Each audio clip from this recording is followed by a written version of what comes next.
আমার বোন গ্রেফতার কেন? সরকার জবাব চাই। আমার বোন গ্রেফতার কেন? সরকার জবাব চাই। সরকার জবাব চাই। আমার বোন গ্রেফতার কেন? সরকার জবাব চাই। সরকার জবাব চাই। আমার বোন গ্রেফতার কেন? হামলা মামলা হুলিয়া নিতে হবে তুলিয়া। হামলা মামলা হুলিয়া নিতে হবে তুলিয়া। কি পোস্ট আছে? নিতে হবে তুলিয়া। এডিবির ঊর্ধ্বতন কর্মকর্তা একটা ভিডিও কথা বলি। কথা বল, আমি লাইভ দিই। এই ইয়া মারুফ ভাই, এটা বিমানবন্দর এরিয়া, যতটুকু করছেন যথেষ্ট। এখন হলো আপনারা বাহিরে আমরা 10 সেকেন্ড কথা বলবো। আমরা আরো 10 মিনিট আছি। আমাদের বন্দি যে আছে ওনাকে নিয়ে আমরা চলে যাব। আপনাদের কোনো ঝামেলা হবে না। আমি বলতেছি এখানে কি বন্দি মুক্তি এখান থেকে? হ্যাঁ, এখান থেকে মুক্তি দিবে। দিয়ে দিই চলে।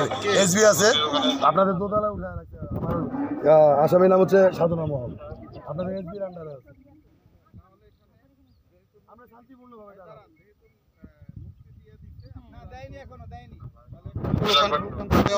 দেবে, মুক্তি দিতে হবে। স্লোগান আমরা এখন দিব না, আমাদের স্লোগান শেষ। এখন আমরা লাইভ ভিডিওতে যাব। আর কোনো স্লোগান দিয়ে এডিবির ঊর্ধ্বতন কর্মকর্তা রয়ের দালাল গোবিন্দ বর ষড়যন্ত্রমূলকভাবে 11টি মামলা দিয়ে সাধনা মহাল আপুকে আটক করিয়েছে।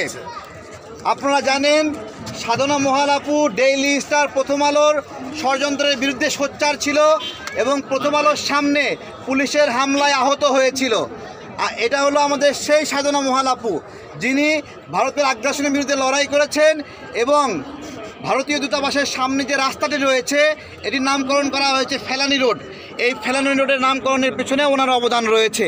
সেই সাধনা আপুকে গোবিন্দ বর এডিবির ঊর্ধ্বতন কর্মকর্তা, ভারতের দালাল, যার মধ্য দিয়ে ভারত বাংলাদেশে অস্থিতিশীল করার জন্য অর্থায়ন করে, তার চক্রান্তে 11টি মামলা দিয়ে সাধনা আপুকে আটক করিয়েছে।